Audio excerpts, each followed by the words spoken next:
We are here in San Antonio where the national championship game just took place, where Villanova beat Michigan 79-62. I'm Hayley Spitler. And I'm Henry Redman. Now, Henry, can you walk us through this game and what exactly happened? Yeah, so Michigan came out firing early. They took an early lead, mostly behind Mo Wagner, who beat up Loyola in the Final Four, but Villanova crawled back into it, and they ended up taking a 9-point lead into halftime.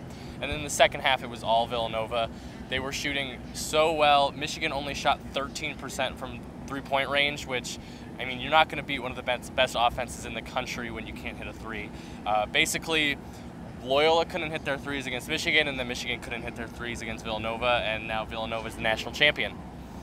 Well, after the game, freshman Jordan Poole of Michigan was talking about what exactly went wrong and why they did not walk away victorious. They just played better than us.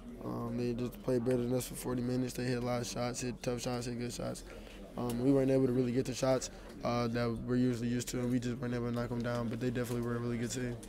After the game ended, the all-tournament team was announced, where Michigan's sole representative was Mo Wagner.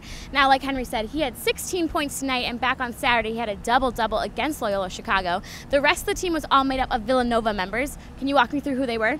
Yeah, so it was Mikal Bridges, Jalen Brunson, who was the Naismith Player of the Year, and then Eric Pascal, and then Dante DiVincenzo was the story of the game. He had 31 points, which is a career high.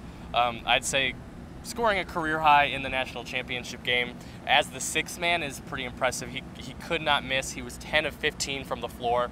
Michigan had no answers for him. He was also very emotional, as we saw when he was getting the trophy presented. He kept crying, just tears of joy and excited.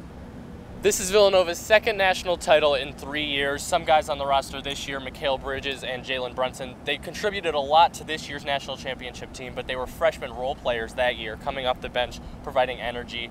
But the star of tonight, Dante DiVincenzo, was a redshirt that year, so he was watching from the sidelines, playing on the practice squad. So the journey from watching the whole year from the bench to now being the most outstanding player in the national title game is really an amazing journey for him.